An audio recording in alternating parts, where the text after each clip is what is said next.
जय गुरु जी, शुक्राना गुरु जी, अनंतम अनंतम शुक्राना गुरु जी। प्यारी प्यारी संगत को जय गुरु जी। संगत जी, ये जो सुख दुख है ये हमारी लाइफ का हिस्सा है।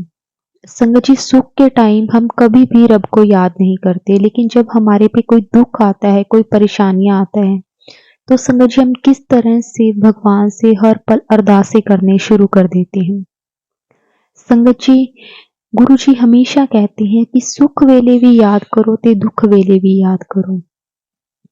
क्योंकि संगत जी, अगर हम गुरु जी को हर पल हमारी खुशी हमारे गम में याद करेंगे तो संगत जी हमें वो हमारे गम भी इतने बड़े नहीं लगते। गुरु जी उस वक्त हमारा हाथ थाम लेते हैं, हमें संभाल लेते हैं, लेकिन हम सिर्फ अपने मतलब के लिए याद करते हैं। जब हम किसी परेशानी में होते हैं तब तो हमें भगवान याद आने लग जाते हैं, लेकिन जब हमारी लाइफ में कोई खुशी होती है तब हम भूल जाते हैं कि वो भगवान ही है, वो गुरु जी ही हैं जिन्होंने हमें ये खुशी भी दी है। संगत जी, आज का जो सत्संग है हमारे साथ नूपुर आंटी जी ने शेयर किया है। संगत जी, बहुत प्यारा सत्संग है। संगत जी, सत्संग शुरू करने से पहले हम गुरु जी का मंत्र जाप करेंगे, फिर हम सत्संग को शुरू करेंगे। ओम नमः शिवाय, शिवजी सदा सहाय। ओम नमः शिवाय, गुरु जी सदा सहाय। जय गुरु जी, शुक्राना गुरु जी। संगत जी, नूपुर आंटी जी की जर्नी गुरु जी के साथ 2010 में स्टार्ट हुई थी। संगत जी, आंटी जी जहाँ रहते थे उनके आस-पास बहुत सारी फैमिलीज थी जो कि गुरु जी को मानती थी। संगत जी, उनके आस-पास के लोगों से आंटी जी ने काफी कुछ सुना हुआ था कि गुरुजी किस तरह से कल्याण करते हैं, गुरुजी किस तरह से मिरेकल्स करते हैं, गुरुजी हमारी अरदास सुनते हैं, गुरुजी हमारे सवालों के जवाब देते हैं। उसके बाद संगत जी आंटी जी ने ये भी सुना कि गुरुजी ने अब महासमाधि ले ली है और समाधि से पहले कैसे उन्होंने संगत का कल्याण किया था और अब उससे भी कहीं ज्यादा वो संगत का कल्याण कर रहे हैं। संगत जी, अगर हम कुछ भी गुरुजी से कहते हैं उसी वक्त हमारे आंसर गुरुजी दे देते हैं और कोई भी रुकावट हो उसे गुरुजी दूर कर देते हैं। संगत जी, नूपुर आंटी जी गुरुजी के सत्संग पर जाते थे, पर जब कभी भी सत्संग होना संगत जी आंटी जी जरूर जाते। वहां कभी कोई संगत अपना एक्सपीरियंस शेयर करती थी तो कभी कोई संगत जी आंटी जी वहां पे जाते। उन्हें सत्संग पर जाना अच्छा लगता था। वहां पे जो शब्द चलते थे आंटी जी उनसे कनेक्शन फील करते थे, लेकिन हम ऐसा नहीं कह सकते कि आंटी जी गुरु जी के साथ कनेक्ट हो रहे थे। जो वो शब्द चलते थे संगत जी आंटी जी को वो सुनना अच्छा लगता था। वहां पे एक पीस मिलता था, उन्हें एक शांति महसूस होती थी जिस टाइम सत्संग चल रहा होता था। कोई किसी से फालतू बातें नहीं करता था। तो संगत जी आंटी जी को सत्संग पर जाना अच्छा लगता था। तो वहां पे संगत भी अपने एक्सपीरियंस अपने सत्संग को शेयर करते थे। तो संगत जी आंटी जी वो सुनते थे।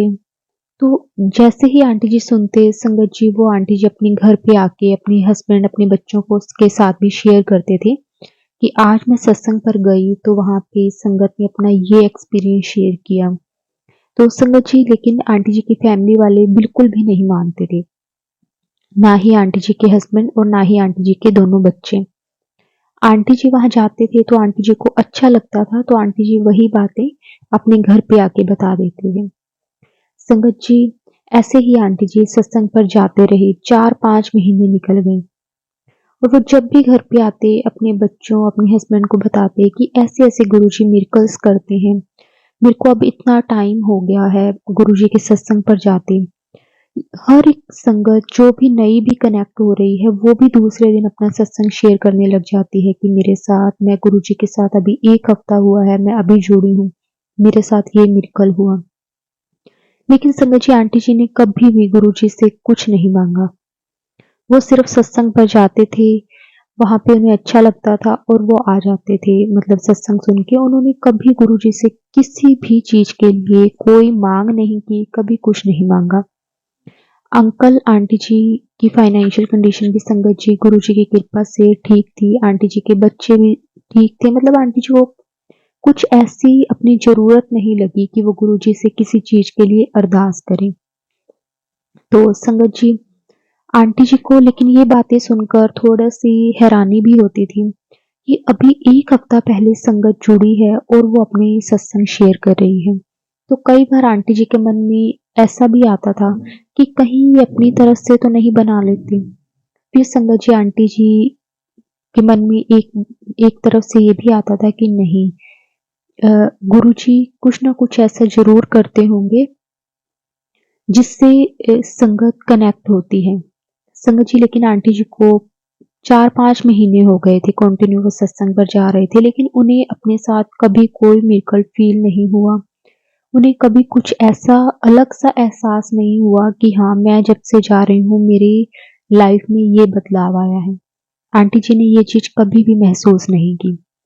संगत जी, एक दिन आंटी जी अपने घर पे अपने बच्चों, अपने हस्बैंड के साथ बैठे थे और वो खाना खा रहे थे। संगत जी, ऐसे ही बातों-बातों में आंटी जी ने एक संगत आंटी जी का सत्संग सुनाना शुरू किया कि ना अभी हफ्ता 10 दिन पहले ही एक संगत गुरुजी के साथ कनेक्ट हुए हैं और उनकी एक छोटी-सी बच्ची है और वो ना जब भी उसे स्कूल वो अभी-अभी उन्होंने अपनी बच्ची को स्कूल में उसका एडमिशन करवाया है और वो जब भी इस घर से वो जाते स्कूल के लिए, तो उनकी बेटी अपने आप ही मंदिर में जाकर गुरुजी के आगे माथा टेक कर और गुरुजी का तिलक लगाकर वो जाते थे, चंदन का तिलक।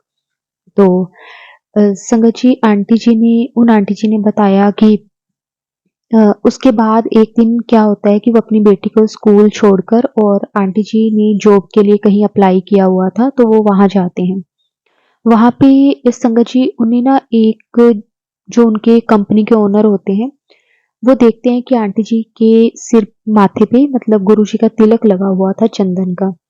तो उन्होंने वैसे ही पूछा कि आप के ना ये माथे पे जो तिलक लगा हुआ है ना, ये मुझे बहुत ज़्यादा अट्रैक्ट कर रहा है। तो उन्होंने बताया कि ये हमारे गुरुजी हैं और इनका तिलक मैं लगाती हूँ और मुझे अच्छा लगता है। तो संगत जी, ऐसे ही उन्होंने सिर्फ़ एक वो तिलक मतलब गुरुजी के तिलक के साथ संगत जी उन्होंने आंटी जी को जॉब पे रख लिया। मतलब मिरेकल ये हुआ कि गुरुजी के तिलक में भी इतनी पावर है, गुरुजी के जो चंदन तिलक हम लगाते हैं कि उसमें भी गुरुजी अपनी पावर डाल के संगत जी किस तरह से अपने बच्चों की प्रॉब्लम्स को दूर कर देते हैं। उन आंटी जी ने इस तरह से संगत जी वो सत्संग को शेयर किया और आंटी जी ना घर पे आके अपने हस्बैंड और अपने बच्चों को ये सत्संग सुना रहे थे। तो ना उसके बाद संगत जी आंटी जी का ना बेटा ऐसे ही मजाक-मजाक में हँसने लग जाता है। तो वो कहता है कि ना मम्मी, आप ना मतलब 5-6 महीनों से सत्संग पर जा रहे हो। आप डेली आकर कभी किसी संगत का सत्संग सुनाते हो, कभी किसी संगत का और वो तो अभी हफ्ता-हफ्ता पहले ही गुरुजी के साथ कनेक्ट हुए हैं और उनके साथ इतने-इतने मिरेकल्स हो जाते हैं। आपके साथ तो 5-6 महीने में कभी कोई मिरेकल नहीं हुआ। तो संगत जी, आंटी जी का बेटा ना हँसते-हँसते आंटी जी को बोलता है कि मम्मी, आपके कान में ना 4 साल से प्रॉब्लम है। आप भी गुरुजी से माँग लो कि मेरा कान ठीक हो जाए। तो संगत जी, आंटी जी और ना आंटी जी और ने अपने कान का संगत जी हर जगह पे इलाज करवा लिया था। लेकिन उन्हें ना कोई भी फ़र्क नहीं लग रहा था। आंटी जी के कान में बहुत दर्द रहता था, उसमें पानी भी निकलता था। जब वो मेडिसिन वगैरह लेते रहते थे तो संगत जी उनका कान का दर्द ठीक रहता था, लेकिन उसके बाद भी संगत जी वैसे ही प्रॉब्लम हो जाती थी। अगर उनके कान में थोड़ी-सी हवा चली जाती तो उनके कान में दर्द शुरू हो जाता था। ऐसे आंटी जी अपने कान से थोड़े-से परेशान थे। लेकिन उन्हें ना 4-5 साल से आदत सी हो गई थी। तो ऐसे ही संगत जी आंटी जी का बेटे ने आंटी जी को जब बोला, तो उन्होंने बोला कि आप भी गुरुजी को बोलो कि ठीक कर दें वो आपका कान। वो तो सबकी सुनते हैं। संगत जी, ये बात आंटी जी के घर में मजाक में चल रही थी। लेकिन संगत जी कहते हैं ना कि गुरुजी को हमारी पल-पल की खबर होती है। संगत जी, उस टाइम ये बात चाहे मजाक में चल रही थी, लेकिन आंटी जी सच में सोचने लगे कि मैं सत्संग पर जाती हूँ पर मैंने कभी भी गुरुजी से कुछ नहीं माँगा। तो क्यों ना मैं भी एक बार गुरुजी को बोलकर देख लूँ। अगर ठीक हो गया तब भी ठीक है, ना हुआ तब भी ठीक है, दर्द तो मैं वैसे भी सह ही रही हूँ। तो संगत जी, इतने सालों से आंटी जी को मतलब जब से वो गुरुजी के साथ इतने टाइम से जुड़े हैं, उन्होंने कभी भी गुरुजी से कुछ नहीं माँगा। और जब वो गुरुजी से जुड़ने से पहले संगत जी 4 साल पहले उनके कान की तकलीफ थी और आंटी जी के कान में दर्द रहता था जब, तो वो जैसे ना कोई कहता है ना कि यहाँ से झाड़ा डलवा लो तो उससे भी फ़र्क पड़ जाता है। तो संगत जी आंटी जी ने वो भी सब कुछ करके देखा हुआ था और संगत जी आंटी जी ना मतलब आंटी जी को इतनी प्रॉब्लम थी कि वो ना रात को सोते टाइम अपने अगर सिर के नीचे वो तकिया लगाकर सोते थे ना संगत जी, इतना पानी उसमें से निकलता था कि वो सुबह तक वो तकिया गीला हो जाता था। मतलब पहले उन्हें ये इतनी प्रॉब्लम थी, उसके बाद उन्होंने काफ़ी टाइम ट्रीटमेंट वगैरह करवाया। जब वो मेडिसिन लेते रहते तो संगत जी वो ठीक रहते थे। जब वो मेडिसिन छोड़ देते थे तो उन्हें फिर यही प्रॉब्लम शुरू हो जाती थी। तो संगत जी उन्हें कोई फ़र्क नहीं पड़ रहा था, वो ज़्यादातर बैठे रहते थे और जब भी वो लेटते थे तो संगत जी वो पानी जो निकलना स्टार्ट हो जाता था। संगत जी अपनी इस प्रॉब्लम से वो बहुत परेशान थे। तो जब आंटी जी के बेटे ने ये बात बोली कि आप भी गुरुजी के आगे बोलकर देखो, गुरुजी तो सबकी सुनते हैं। संगत जी उसी की एक दिन के बाद आंटी जी को एक मैसेज आता है, पुत्र जल प्रसाद लेना शुरू कर ते मंत्र जाप करया कर। संगत जी आंटी जी को उस सत्संग में 2 हिंट गुरुजी ने दिए। जो एक था कि आप जल प्रसाद लेना स्टार्ट कर, जो भी तेरी प्रॉब्लम है वो वैसे ही खत्म हो जाएगी और एक तू मंत्र जाप किया कर। तो संगत जी आंटी जी ने तब तक इतने सत्संग सुन रखे थे ना कि गुरुजी हमें आंसर देते हैं, गुरुजी अ, को सब पता चल जाता है। मतलब इस तरह से आंटी जी ने बहुत सारे सत्संग सुने हुए थे। तो जब आंटी जी ने वो सत्संग संगत जी आंटी जी को वो मैसेज आया तो संगत जी आंटी जी समझ आंटी जी को आ गया था कि ये मैसेज गुरुजी ने मुझे दिया है। तो संगत जी आंटी जी तक गुरुजी ने ये मैसेज पहुंचाया। तो आंटी जी ने वैसे ही संगत जी जल प्रसाद लेना शुरू कर दिया और डेली वो मंत्र जाप भी उन्होंने करना शुरू कर दिया। संगत जी ऐसे करते आंटी जी को लगभग 20 से 21 दिन हो गए थे। संगत जी तब आंटी जी को एक मैसेज और आता है कि पुत्र ਹੁਣ आने वाले 15 दिन विच एक बार वड्डे मंदिर आ जा। जय गुरु जी, शुक्राना गुरु जी। संगत जी गुरु जी ना अपने बच्चों के कष्ट किस तरह से कटवाते हैं। बहुत सारी संगत ये सोचती है कि गुरुजी हमें मैसेज नहीं देते, गुरुजी सत्संग में हमें हिंट नहीं देते। संगत जी गुरुजी हमें हिंट भी देते हैं, हमारे सवालों के जवाब भी देते हैं और हमें बताते भी हैं कि आपके कर्म किस तरह से कटेंगे। तो संगत जी उसके जब 20-21 दिन हो गए आंटी जी को वो मंत्र जाप और जल प्रसाद लेते हुए, तो उसके बाद संगत जी आंटी जी के सामने फिर से एक मैसेज आता है कि आने वाले 15 दिन दे विच तू एक बारी वड्डे मंदिर आ जा। तो संगत जी उसके कुछ दिन के बाद आंटी जी किसी सत्संग संगत के साथ ना बड़े मंदिर गए थे।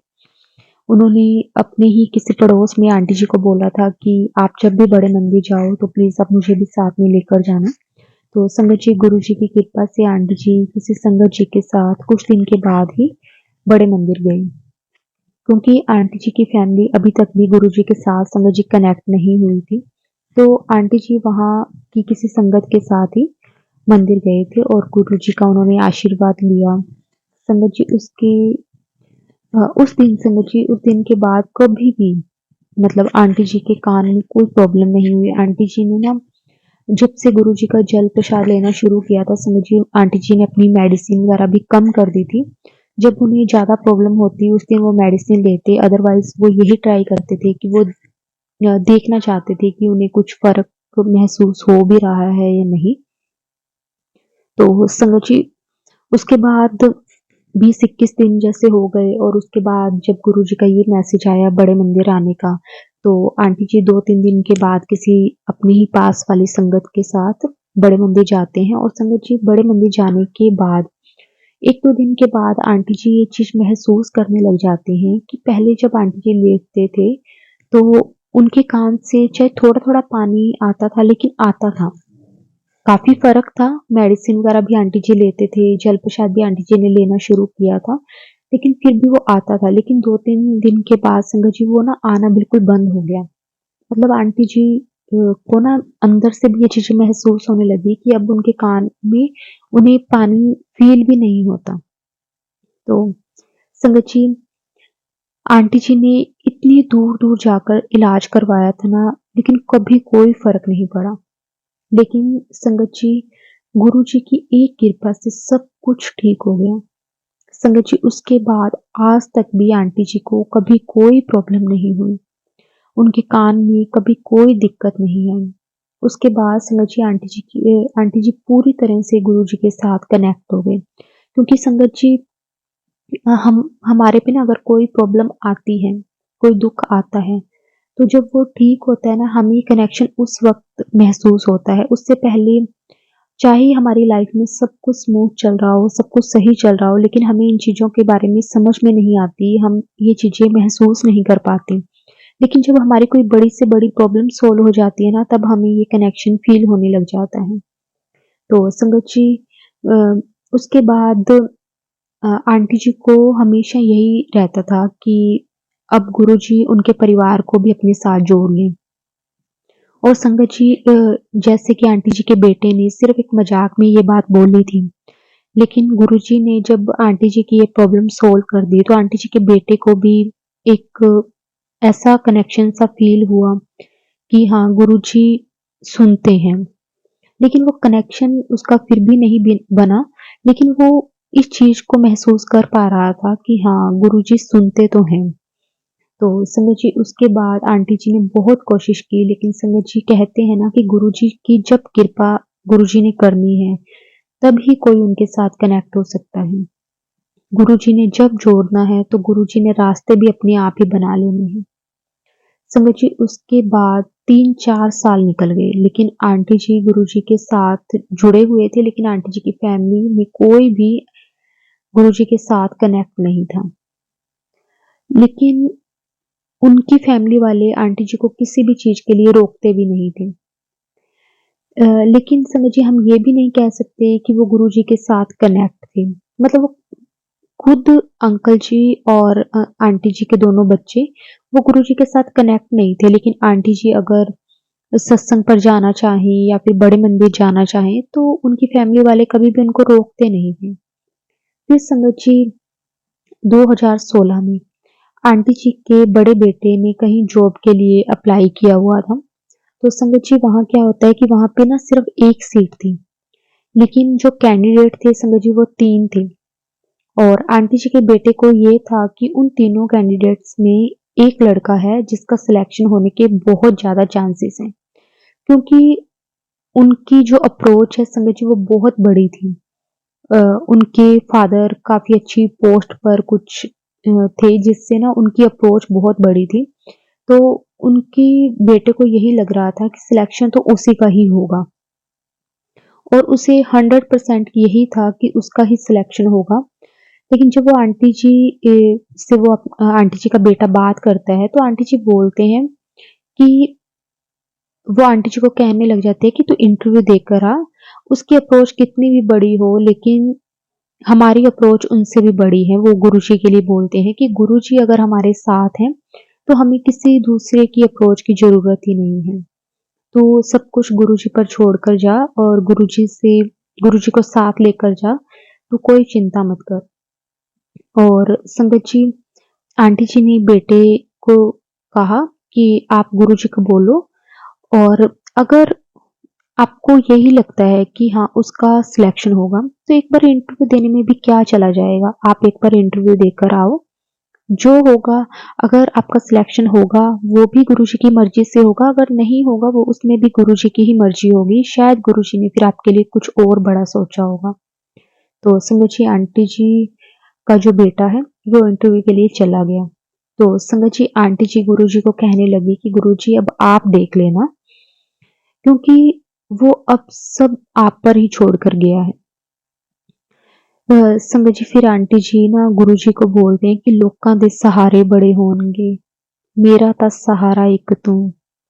संगत जी, सच में अगर किसी का कोई भी सहारा हो, अगर हमारे पास गुरुजी का सहारा है ना, तो हमें किसी और सहारे की ज़रूरत ही नहीं है।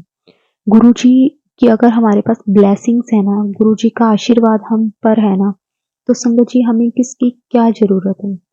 हमारे लिए अच्छा बुरा सब कुछ गुरु जी जानते हैं और गुरु जी अपने बच्चों की लाज जरूर रखते हैं। गुरु जी कभी भी हमें किसी के आगे नीवा नहीं होने देते। तो संगत जी फिर आंटी जी गुरु जी को बोलते हैं कि गुरु जी अब आप देख लेना, जो भी करना भले के लिए करना। तो संगत जी जैसे ही आंटी जी का बेटा इंटरव्यू के लिए जाता है, तो जिस ऑफिस में जाता है संगत जी वहां पर वो देखता है कि उस ऑफिस के जो ओनर होते हैं जहाँ पे आंटी जी के बेटे का इंटरव्यू होता है, तो उसके उनके ऑफिस में संगत जी गुरु जी का बहुत बड़ा स्वरूप लगा हुआ था। जय गुरु जी, शुक्राना गुरु जी, अनंतम अनंतम शुक्राना गुरु जी। संगत जी गुरु जी तो वहां साक्षात ही थे। तो जैसे ही संगत जी वो गुरु जी का स्वरूप देखता है, तो वो ना संगत जी देखो कैसे गुरु जी खुद ही वहां पहुंच गए। मतलब जब वो देखते हैं ना गुरु जी का स्वरूप, तो वो एकदम से हैरान हो जाता है कि ये कैसे हो सकता है।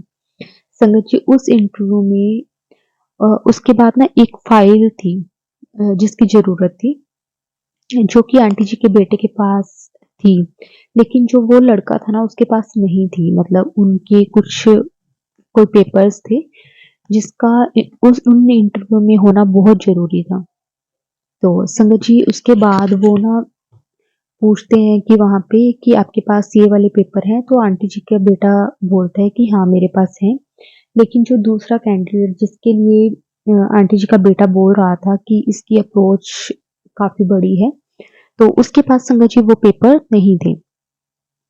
तो उसके बाद संगत जी लेकिन अ, अभी तक हाँ या ना का कोई भी डिसीजन उन्होंने नहीं दिया था कि किसके सिलेक्शन के चांसेस ज्यादा हैं और किसके नहीं, ऐसा कुछ भी नहीं था। उसके बाद संगत जी क्या होता है कि उनके ना जो ओनर मतलब जो उनका इंटरव्यू ले रहे होते हैं सर, तो संगत जी वो क्या कहते हैं कि आंटी जी के बेटे को कि आप ना नीचे गाड़ी में ना मेरी एक फाइल पड़ी है, आप वो लेकर आओ, तब तक हम सोचते हैं कि आप में से किसका सिलेक्शन होगा। मतलब ऐसे वो उनको जैसे आंटी जी के बेटे को भेजना चाहता था। तो संगत जी वो आंटी जी के बेटे को अपनी कार की चाबी देते हैं और उनके साथ एक आदमी को और भेजते हैं। तो वो चले जाते हैं संगत जी आंटी जी का बेटा गाड़ी से फाइल उठाने के लिए। संगत जी जैसे ही वो गाड़ी को खोलते हैं, तो उसमें से ना बहुत तेज फ्रेगनेंस आ रही होती है। उस टाइम आंटी जी के बेटे को नहीं पता था कि गुरु जी की फ्रेगनेंस आती है या फिर गुरु जी अपनी प्रेजेंस फील करवाते हैं। उन्हें ऐसा कुछ भी नहीं पता था क्योंकि वो गुरु जी के साथ कनेक्ट नहीं था। तो संगत जी बहुत तेज उन्हें ना फ्रेगनेंस फील होती है। तो संगत जी फिर उसके बाद ना वो वहां से फाइल उठाते हैं और ऑफिस में वापस आ जाते हैं। संगत जी जब वो ऑफिस में आते हैं तो वो उन सर को बोलते हैं कि सर आपकी ना शायद कार में ना कोई परफ्यूम या किसी ना डियो वगैरह की कोई बोतल शायद टूट गई है। आपकी गाड़ी से ना बहुत तेज एक फ्रेगनेंस आ रही है, बहुत ज्यादा स्ट्रोंग। तो वो ना हल्की सी स्माइल करते हैं और वो कहते हैं कि वो गुरु जी की है। तो आंटी जी का बेटा संगत जी एकदम से हैरान हो जाता है कि वो इतने कॉन्फिडेंस से कैसे बोल रहे हैं कि ये गुरु जी की है। तो संगत जी उन्होंने वो पूछते हैं कि गुरु जी की प्रेगनेंस आपकी कार से कैसे आ सकती है। तो उन्होंने बोला कि हमारी गाड़ी में जिस वक्त गुरुजी फिजिकल फॉर्म में थे तो गुरुजी हमारी गाड़ी में जाया करते थे और उसके बाद गुरुजी की प्रेजेंस उस गाड़ी में हर पल हमें महसूस होती है। तो संगत जी आंटी जी का बेटा ये बात सुनकर थोड़ा सा हैरान हो जाता है कि ऐसे कैसे हो सकता है और गुरुजी की प्रेगनेंस मतलब कैसे पता चलता है ये चीजें। तो संगत जी वो बात वहीं पे उसके बाद खत्म हो जाती है। तो संगत जी उसके बाद वो उन्होंने डिसीजन लेना था कि तीनों लड़कों में से किसका सिलेक्शन होना है। तो संगत जी वो देखते हैं कि जिस पेपर्स की जरूरत थी वो सिर्फ आंटी जी के बेटे के पास थी और बाकी दोनों जो लड़के थे संगत जी, उन दोनों के पास वो पेपर नहीं थे। और वो जो पेपर थे संगत जी, वो बहुत इम्पोर्टेंट पेपर थे, जो उस सिलेक्शन के लिए, उस जॉब के लिए बहुत ज़रूरी थे। तो संगत जी फिर वो आंटी जी के बेटे का सिलेक्शन उसमें हो जाता है और उन दोनों लड़कों का नहीं होता। संगत जी ये चीज़ देखकर ना आंटी जी का बेटा एकदम से हैरान हो जाता है कि ऐसे कैसे हो सकता है, मतलब इसकी तो बहुत ज़्यादा अप्रोच थी। और फिर ना संगत जी वो ना मतलब ऐसे देख रहा होता है, सोच रहा होता है मन में, तो उसके मुँह से ना अपने आप ही निकल जाता है कि शुक्राना गुरुजी। तो फिर वो सर जो उनका इंटरव्यू जिन्होंने लिया था, वो पूछते हैं कि आप भी गुरुजी को मानते हो? तो उन्होंने बताया कि मेरी मम्मा हैं जो कि गुरुजी को बहुत मानते हैं। हमारे घर पे गुरुजी का स्वरूप भी है, लेकिन हम अभी इतना ज़्यादा कनेक्ट नहीं हैं। तो उन्होंने फिर उन सर ने बताया कि आप तो बहुत ब्लेस्ड हो कि गुरुजी ने आपको अपनी फ्रेग्रेंस फ़ील करवाई है, अपनी प्रेज़ेंस फ़ील करवाई है। और आप भी शायद अच्छे से जानते होंगे कि आपके सिलेक्शन के चांसेस शायद नहीं थे। संगत जी वो डायरेक्ट उनसे यही बात बोलते हैं। नहीं तो ऐसे कोई भी कंपनी, कोई भी ओनर ऐसे अपनी बातें रिवील नहीं करते। लेकिन वो ऐसे ही बोलते हैं कि शायद आपको भी पता होगा कि आपकी जॉब के चांसेस नहीं थे, लेकिन ये गुरुजी की कृपा थी। गुरुजी चाहते थे। तो संगत जी वो वहीं पे ही मतलब उसके बाद चुप हो जाते हैं। और आंटी जी का बेटा भी ये चीज़ देखकर बहुत हैरान हो जाता है कि सच में गुरुजी में इतनी पावर है। संगत जी जो चीज़ हम सोच भी नहीं सकते, गुरुजी वो करके दिखा देते हैं। संगत जी उसके बाद आंटी जी का बेटा घर पे आता है और वो सारी बात जो भी वहाँ पे हुआ, किस तरह से गुरुजी ने पहले वो खुद ही वहाँ पे विराजमान थे, गुरुजी का बहुत बड़ा स्वरूप लगा हुआ था। और उसके बाद किस तरह से गुरुजी अपनी प्रेज़ेंस गुरुजी ने फ़ील करवाई गाड़ी में, और किस तरह से गुरुजी ने अपनी प्रेज़ेंस फ़ील करवाई। संगत जी वो सारी बात वो अपनी मम्मी को बताते हैं, यानी आंटी जी को बताते हैं। तो आंटी जी ने सुना और आंटी जी ने भी गुरुजी का बहुत शुक्राना किया। और आंटी जी ने अपने बेटे को भी बोला कि मैंने कहा था ना कि तेरी अप्रोच से बड़ी उसकी अप्रोच हो ही नहीं सकती, क्योंकि हमारे सिर पे गुरुजी का हाथ है, गुरुजी ने तेरा सिलेक्शन करवाया है और ये सब कुछ गुरुजी की ही मर्जी थी। शुक्राना गुरुजी, आपका बहुत बहुत शुक्राना। संगत जी इस तरह से आंटी जी का बेटा गुरुजी के साथ कनेक्ट हो गया। संगत जी उसके बाद आंटी जी के हस्बैंड और आंटी जी का दूसरा बेटा, अभी तक वो गुरुजी के साथ कनेक्ट नहीं हुए थे। लेकिन जब उन्होंने भी ये बात सुनी, तो उन्हें भी ये चीज़ सुनकर मिरेकल ही लगा कि अच्छा ये ऐसे गुरुजी ने ऐसे किया तेरे साथ। उन्हें बहुत अच्छा लगा। उन्होंने भी गुरुजी का बहुत शुक्राना किया। लेकिन कहते हैं ना कि जब खुद पर कुछ बीतता है, तब हमें वो कनेक्शन ज़्यादा फ़ील होता है। उससे पहले हमें चाहे विश्वास कितना भी हो, लेकिन हम वो एक स्ट्रॉन्ग वाला कनेक्शन हम फ़ील नहीं कर सकते। हमें पता है कि गुरुजी कर सकते हैं, लेकिन जब वो चीज़ें हमारे साथ होती हैं ना, तो हम उस चीज़ को ना अच्छे से रिलेट कर पाते हैं कि हाँ, पहले हमारे साथ कैसा होता था और अब गुरुजी की शरण में आने के बाद किस तरह से हमारी लाइफ़ चेंज हुई है। तो संगत जी उसके बाद कुछ टाइम के बाद अंकल जी को ना एक संगत जी एक शॉप लेनी थी। और उसके बाद संगत जी अंकल जी ने ना काफ़ी जगह वहाँ पे ट्राई किया था कि वो मेरे को मिल जाए, लेकिन वहाँ पे ना संगत जी 2 अ, लोग थे जो लेने वाले। तो जो एजेंट था ना उन्होंने बोला था कि उनकी प्रेफ़रेंस पहले है, क्योंकि उन्होंने पहले बोला था हमें। अगर उन्होंने मना कर दिया तो हम आपको बता देंगे। संगत जी वो काफ़ी बड़ी डील थी, तो अंकल जी को ये था कि मुझे मिल जाए वो चीज़, और वो काफ़ी अच्छी लोकेशंस पर थी जो अंकल जी को शॉप चाहिए थी। तो संगत जी फिर आंटी जी ने अंकल जी को बोला कि आप गुरुजी से अरदास करो, देखना गुरुजी ये डील फाइनल कर देंगे। और देखना वो अपने आप ही जो दूसरा आदमी था संगत जी, वो आंटी जी ने बोला कि वो अपने आप ही पीछे हो जाएगा, देखना अगर गुरुजी की आज्ञा होगी तो संगत जी उसके ना कुछ दिन निकल गए। अंकल जी हर टाइम यही सोचते रहे कि अभी तक एजेंट का फोन नहीं आया, पता नहीं होगा नहीं होगा, ये बात बनेगी नहीं बनेगी। ऐसे ही संगत जी काफी टाइम चलता रहा। फिर अचानक से एक दिन रात को वो ना बैठे होते हैं और आंटी जी गुरुजी का सत्संग सुन रहे होते हैं और अंकल जी भी पास में ही बैठे होते हैं। तो अंकल जी भी सुन रहे होते हैं। तो सत्संग सुनते सुनते अचानक से संगत जी अंकल जी के पास एक कॉल आती है एजेंट की कि आपको आप वो जो आदमी था उन्होंने मना कर दिया है, तो आपको ये शॉप मिल जाएगी। शुक्राना गुरुजी, आपका बहुत बहुत शुक्राना। संगत जी उस दिन के बाद अंकल जी का भी विश्वास गुरुजी के साथ बढ़ने लग गया कि अगर हम गुरुजी से सच्चे मन से कोई भी अरदास करते हैं, अगर वो हमारे भले के लिए है तो गुरुजी हमारी वो अरदास जरूर पूरी करते हैं। संगत जी गुरुजी ने ना सबको अपने अपने तरीके से कनेक्ट किया। ऐसा नहीं है कि पूरा परिवार एकदम से कनेक्ट हो गया। आंटी जी ने एक बार बोला और वो कनेक्शन उनको फील होने लगा। संगत जी आंटी जी के बेटे को गुरुजी ने अलग विश्वास दिलाकर अपने साथ कनेक्ट किया, अंकल जी को अलग विश्वास दिलाकर अपने साथ कनेक्ट किया और आंटी जी को अलग तरह से गुरुजी ने अपने साथ जोड़ा।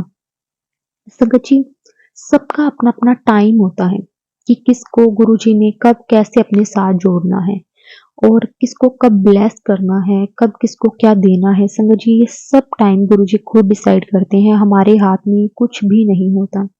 लेकिन गुरुजी का फिर भी बहुत बहुत शुक्राना कि हर पल उन्होंने हमें संभाला हुआ है। उनको पता है कि हमारा जब वक्त आएगा तो हमारे भी वो सब काम हो जाएंगे, सब चीजें हो जाएंगी जो हमने शायद कभी सोची भी नहीं थी। हमारी उम्मीद से बहुत ज्यादा गुरुजी हमें देते हैं और ये बात संगत जी सच है कि गुरुजी हमारी औकात से ज्यादा देते हैं, हमारी सोच से कहीं ज्यादा देते हैं। शुक्राना गुरुजी, आपका हर वेले शुक्राना। और संगत जी जब आंटी जी के छोटे बेटे ने ये बात सुनी तो उसका भी धीरे धीरे कनेक्शन, जब पूरी फैमिली गुरुजी के साथ कनेक्ट होने लग गई तो उसका भी कनेक्शन धीरे धीरे गुरुजी के साथ बनना शुरू हो गया। उसको भी अच्छा लगने लग गया कि हाँ गुरुजी ऐसे सुनते हैं, अगर हम गुरुजी से छोटी छोटी बातें भी बोलते हैं ना, गुरुजी वो भी हमारी पूरी कर देते हैं। शुक्राना गुरुजी, आपका बहुत बहुत शुक्राना। ऐसे ही गुरुजी सारी संगत पर अपनी कृपा मेहर हमेशा बनाकर रखें। हमेशा ऐसे ही गुरुजी पूरे आंटी जी के परिवार को गुरुजी अपने साथ हमेशा ऐसे ही जोड़ कर रखें। बस अब गुरुजी ऐसा ही हमेशा हमारा हाथ पकड़ कर रखना, कभी हमें अपने से अलग मत करना। जय गुरुजी, शुक्राना गुरुजी, अनंतम अनंतम शुक्राना गुरुजी। जय गुरुजी संगत जी, जय गुरुजी।